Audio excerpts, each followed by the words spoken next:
Acting कर रखा है। इंडियन सिनेमा में सिर्फ एलसीयू एक ऐसा यूनिवर्स है जिसके बारे में तुम जितना सोचोगे उतनी ज्यादा पॉसिबिलिटीज निकलेंगी। भाई अब तो मुझे लगता है कि लोकेश कनगराज क्या क्या नहीं दिखा सकते हमें फ्यूचर में। अब जब अगर एलसीयू के फैंस इतना ज्यादा सोच रहे हो तो फिर लोकेश कनगराज क्या क्या नहीं सोच सकते। क्या हमें एलसीयू की फ्यूचर मूवीज में लियो वर्सेस विक्रम देखने को मिल सकता है?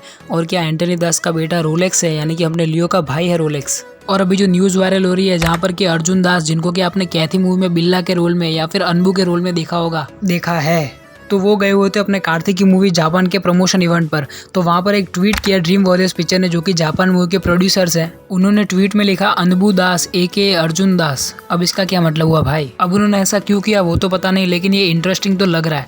तो अब मैं तुम्हें इन सारी चीज़ों को लेकर पॉसिबिलिटीज बताऊंगा और एक परफेक्ट थियरी दूंगा। और एक और बात, ये वीडियो मैंने तुम्हारे सिर्फ एंटरटेनमेंट के लिए बनाई है, तो इस वीडियो को ज़्यादा सीरियसली लेने की जरूरत है नहीं और इस वीडियो को एंड तक देखना, बहुत मजा आने वाली है। तो चलो वीडियो को स्टार्ट करते हैं इस थियरी से कि हमें एलसीयू की अपकमिंग मूवीज में विक्रम वर्सेस लियो देखने को मिल सकता है या नहीं। तो मेरी मानो तो क्यों नहीं देखने को मिल सकता है ऐसा हमें? जब हमें स्पाई यूनिवर्स में टाइगर वर्सेस पठान देखने को मिल सकता है तो फिर ये तो एलसीयू है भाई, लोकेश कनगराज है। यहाँ पर वो कुछ भी दिखा सकते हैं और कुछ भी दिखा देंगे। इससे मेरा मतलब ये नहीं था कि लोकेश कनगराज लियो वर्सेस विक्रम के इतने बड़े टॉपिक को ऐसे नॉर्मल वे में दिखा देंगे। नहीं भाई, वो इसे प्रॉपर तरीके से रीजन देके बताएंगे कि लियो को ऐसी तो क्या चुल मच गई कि वो विक्रम के अगेंस्ट खड़ा है। नहीं भाई, वो इसे बहुत ही इंटरेस्टिंग तरीके से दिखाने वाले हैं, अगर उनका मन हुआ तो। और उनका मन नहीं हुआ तो हम तो बैठे ही हैं थियरी बनाने के लिए, यहीं पे मजे ले लो। देखो, लियो को विक्रम के अगेंस्ट खड़ा करने के लिए सबसे पहले हमें ये जानना पड़ेगा कि लियो कैसा है और विक्रम कैसा है, इन दोनों के कैरेक्टर्स कैसे, इन दोनों के मोटिव्स क्या है। अब ऐसे ही पैदा होते तो हीरो नहीं बन गए ना कुछ तो मोटिव रहा ही है अपने एलसीयू के हर एक कैरेक्टर का, हर एक मेन कैरेक्टर का।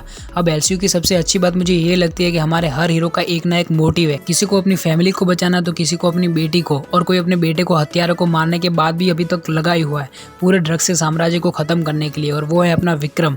तो ये कैरेक्टर मुझे सबसे मेन लगता है। विक्रम को तुम एलसीयू का कैप्टन अमेरिका मान सकते हो, और लियो को क्या मान सकते हो वो तुम मुझे कमेंट सेक्शन में लेके बताओ। तो देखो, अपना विक्रम एक रिटायर्ड एजेंट है, पायलट बैच ब्लैक स्क्वाड से, लेकिन उसको तुम रिटायर्ड नहीं बोल सकते क्योंकि वो मरा हुआ घोषित हो चुका है। इसलिए तो वो मास्क पहनता है ना, वो भी कहता है ना कि अच्छा काम करने के लिए भी मास्क पहनना पड़ता है। आई नो ये परफेक्ट डायलॉग नहीं था, लेकिन ऐसा ही कुछ बोल रहा था वो। और प्रेजेंट में यानी कि 2019 में उसके बेटे के मरने के बाद उसको मारने वाला जो चंदन था, उसका भी वो गेम बजा चुका है और अब वो निकल चुका है ड्रग फ्री सोसाइटी बनाने के लिए उसके पोते के लिए। उसका पोता एक ड्रग फ्री सोसाइटी में सांस ले सके, इसलिए वो इतना सब कुछ कर रहा है सिर्फ अपने पोते के लिए। हाँ, अब इसे तुम समाज सेवा भी बोल सकते हो, लेकिन सेंटर पॉइंट तो उसका पोता ही है ना। और ऊपर से उसके पोते को इन सारी मुसीबतों से बचा कर रखने वाला उसका जुनून, वो उसे बहुत ज्यादा पावरफुल बना देता है। मतलब कि भाई अगर उसके पोते को कुछ हुआ तो वो किसी की नहीं सुनने वाला, सबको चुन चुन के ठोकेगा वो। तो भाई अपने विक्रम के पास उसके बेटे की मौत का दुख है, अपने पोते को बचाने का जुनून है, और एक एजेंट के तौर पर उसका एक्सपीरियंस है। और उसके पास एक टीम भी थी जो कि अभी खत्म हो चुकी है। विक्रम मूवी में उनको एक बार इंट्रोड्यूस करवा के जो मारा है लोकेश कनगराज ने उनको। मतलब कि भाई अभी तो उस कैरेक्टर को लेकर हमारे मन में इतनी ज्यादा एक्साइटमेंट आई है और झट से मार दिया उसको, लेकिन वो देखने में मजा बहुत आता है।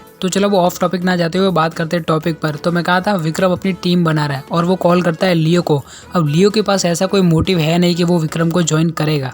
अब क्यों, वो मैं तुम्हें बताता हूँ आगे। जैसा कि मैंने और तुमने, हम सब ने लियो मूवी के पोस्ट क्रेडिट सीन में देखा कि विक्रम लियो को कॉल कर कहता है कि एक धतूरा फैक्ट्री को जलाने से सब कुछ ठीक हो जाएगा क्या पार्थिवन, सॉरी लियो। तो अब हमें इस चीज़ से ये तो पता चल ही जाता है कि विक्रम को लियो के बारे में A to Z सब पता है कि वो कितना बड़ा गैंगस्टर था पास्ट में, कितनी सारी क्रिमिनल एक्टिविटीज़ की है उसने। वहाँ पर लियो का रिएक्शन देख के लगता है कि वो विक्रम को पहले से जानता है, उसको लेकर थियरी बनाई हुई है, जो कि तुम मेरे चैनल के पेज पर जाकर वीडियोस को चेकआउट कर सकते हो। लेकिन हम आते पॉइंट पे, कहाँ था मैं? हाँ, लियो का क्रिमिनल बैकग्राउंड। तो देखो, अपना लियो कोई पूरी तरीके से दूध का धोला नहीं है। वो सिर्फ कोई हीरो बनना नहीं चाहता था पहले से, वो क्रिमिनल था। और जब वो उसके परिवार के साथ रहता तब भी उसकी वो एक्टिंग देखी थी तुमने, कौन भरोसा करेगा उस पर? तो चलो मजाक से हट के बात करें तो लियो का क्रिमिनल बैकग्राउंड देख के विक्रम उस पर आसानी से भरोसा करने वाला है नहीं। उसको अपनी टीम में लेने से पहले वो 100 बार सोचेगा, लेकिन उसको कॉल भी किया है उसने। अब उसने उसको कॉल किया, इसका मतलब ये नहीं कि वो पूरी तरीके से भरोसा करता है उस पर। उसका पास्ट देख कर तो ये नहीं लगता। अब तुम खुद ही सोचो ना यार, विक्रम की टीम में जितने भी है यानी कि इंस्पेक्टर बिजॉय और अपना अमर, उनकी फैमिलीज मर चुकी है। अब उनके पास कोई मोटिव नहीं रहा है, इसलिए वो विक्रम के साथ है। यहाँ पर इन दोनों का कोई क्रिमिनल बैकग्राउंड भी नहीं रहा है, तो अब वो विक्रम को सर ही मानेंगे। अब तुम खुद सोचो, दिल्ली और अगर लियो उसकी टीम में आए तो उसको क्या मानेंगे? अगर ये दोनों विक्रम की टीम में आए तो कैप्टन अमेरिका के साथ थॉर और आयरन मैन का जो बिहेवियर है सेम वैसा बिहेवियर होने वाला है। अब उसको किस तरह से प्रेजेंट करेंगे लोकेश कनगराज में, जो तो उसका बेटे है। तो अब ये तो बात की बात है, लेकिन लियो विक्रम की टीम में आएगा क्यों? उसके पास ऐसा क्या मोटिवेशन है? तो भाई अपना लियो एक ऐसा कैरेक्टर है जो कि अपने भयानक पास्ट को भुलाकर एक आम सादी सिंपल जिंदगी जी रहा है अपनी फैमिली के साथ, वो भी हिमाचल प्रदेश जैसे सुंदर जगह पर। और अब वो जहाँ पर भी जाता है उसके पीछे गाना बजता है, I am just an ordinary person. अब उसको ऑर्डिनरी पर्सन से बैडास बनने में भी देर नहीं लगती अगर उसकी फैमिली को उंगली करोगे तो फिर वो चाहे उसकी फैमिली से ही क्यों ना हो। यहाँ पर समझ रहे तुम एंटनी दास और हारोल्ड दास की बात कर रहा हूँ मैं, यानी कि अपने लियो की पास्ट की फैमिली, उसका बाप और उसका चाचा, उन दोनों को भी उसने मार दिया अपनी प्रेजेंट की फैमिली को बचाने के लिए। मतलब कि यहाँ पर अपना लियो उसकी फैमिली के पीछे इतना पागल है कि उसने उसके बाप और चाचा को भी नहीं छोड़ा। उसको पार्थिवन जैसे ऑर्डिनरी पर्सन से लियो जैसा बैडास बनने में 1 सेकंड की देर नहीं लगती जब उसके फैमिली पे मुसीबत आती है। अब सोचो अगर उसकी फैमिली पर रोलेक्स की वजह से मुसीबत आई तो वो रोलेक्स के कितने बंदों को ऐसे ही मार देगा। उसने क्लाइमेक्स में 500 बंदों को ऐसे ही मार दिया। 500 थे वो जरूरी नहीं है, ये 500 तो ऐसे ही बात पे वजन पड़े ना इसलिए बोला। तो अब इन सारी बातों से हमें पता चलता है कि लियो को सिर्फ उसकी फैमिली से मतलब है। उसकी फैमिली खुश है तो वो भी खुश है, अगर उसकी फैमिली नाखुश हुई या फिर उसको कुछ हुआ तो फिर वो पूरी दुनिया में आग लगा देगा। उसको कोई मतलब नहीं है ड्रग फ्री सोसाइटी से। लियो सिर्फ अपनी फैमिली के साथ अच्छे से जीवन बिताना चाहता है और सिर्फ इतना चाहता है कि उसकी फैमिली को उसके भयानक पास्ट के बारे में पता ना चले, और जिसको भी पता चलेगा उसको वो ठोक देगा अगले ही पल। और ऐसा मैं नहीं बोल रहा, उसने क्लाइमेक्स में खुद बोला था। और अब विक्रम को पता चल चुका है कि पार्थिवन ही लियो है, इसलिए तो क्लाइमेक्स में अपने लियो का एक्सप्रेशन ऐसा था कि अब साला किसको पता चल गया कि मैं पार्थिवन नहीं लियो है।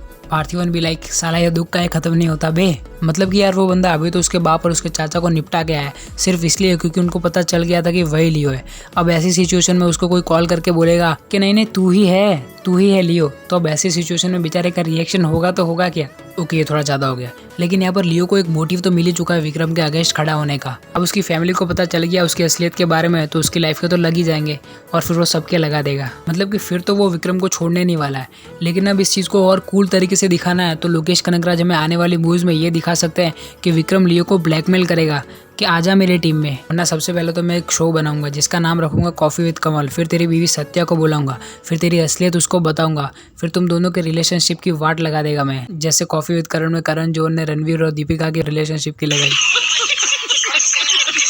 सॉरी, तो ये सारी बातें थी जिससे कि हमें लियो वर्सेस विक्रम देखने को मिल सकता है।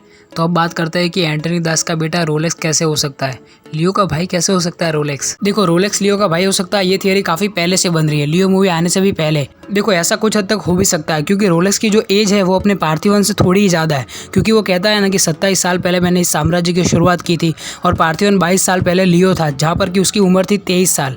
अब वहाँ से गिरने जाए तो रोलेक्स की उम्र यही कोई 50 साल के करीब होती है। मुझे पता है यहाँ पर तुम क्या कहोगे कि अपने पिछले वीडियो में तो तू कुछ और बोल रहा था और यहाँ पर कुछ और बोल रहा है। नहीं भाई, वो भी एक थियरी थी और ये भी एक थियरी है। अब एक चीज़ को लेकर 2 पॉइंट ऑफ व्यू तो हो ही सकते हैं ना, इसलिए हम 2 पॉइंट ऑफ व्यू पर बात कर रहे हैं। अब मुझे पर्सनली ऐसा क्यों लगता है कि रोलेक्स लियो का भाई और एंटनी दास का बेटा हो सकता है, इसका रीज़न ये है कि एंटनी दास एक अंधविश्वासी आदमी है जो कि हमने लियो मूवी में देखा ही है।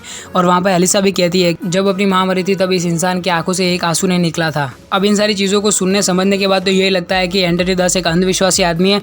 तो फिर समझ रहे हो ना तुम उसने क्या किया होगा। अब भाई मजाक से हटके बात करें तो एंटनी दास की एलिसा और लियो से पहले भी एक औलाद हो सकती है जो कि होगा अपना रोलेक्स। और फिर लियो ने एंटनी दास के अंधविश्वास के चलते उसको छोड़ दिया और एक अच्छी जिंदगी जीने चला गया। वैसा ही कुछ किया होगा रोलेक्स ने, लेकिन वो चला गया अपना साम्राज्य बनाने, क्योंकि अब हर किसी के नसीब में सत्या जैसी बीवी तो होती नहीं है ना। और अगर हमें एलसीयू की अपकमिंग मूवीज में ऐसा देखने को मिल गया कि लियो विक्रम के अगेंस्ट है और वो रोलेक्स के साथ उसने हाथ मिला लिया है और फिर वो दोनों मिलकर विक्रम के अगेंस्ट लड़ रहे हैं, तो फिर भाई जो बॉक्स ऑफिस पर तूफान मचने वाला है उसका अंदाजा कोई नहीं लगा सकता। तो अब बात करते हैं उस थियरी की जहाँ पर कि ड्रीम वॉरियर्स पिक्चर ने अनबू दास एके अर्जुन दास लिखा था।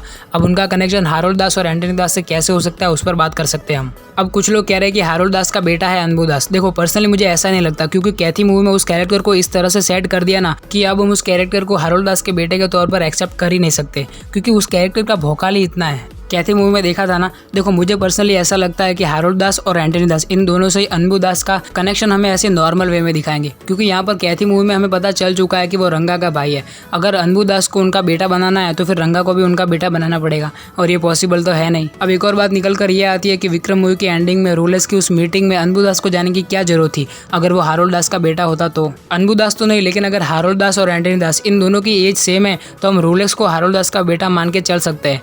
अब मैंने पहले ही कहा था कि वो एंटनी दास का बेटा हो सकता है, तो भाई वो पॉसिबिलिटी भी एक है और ये पॉसिबिलिटी भी अलग है। अब यहाँ पर क्या तुमने लियो में एक बात नोटिस की कि हारोल्ड दास लियो से इतना चिढ़ा हुआ क्यों रहता है? जब वहाँ पर बलि की बात निकली थी तब एंटनी दास कहता है कि एलिसा की बलि देनी चाहिए, लेकिन हारोल्ड दास कहता है अगर मुझसे पूछोगे तो मैं लियो का नाम लेगा।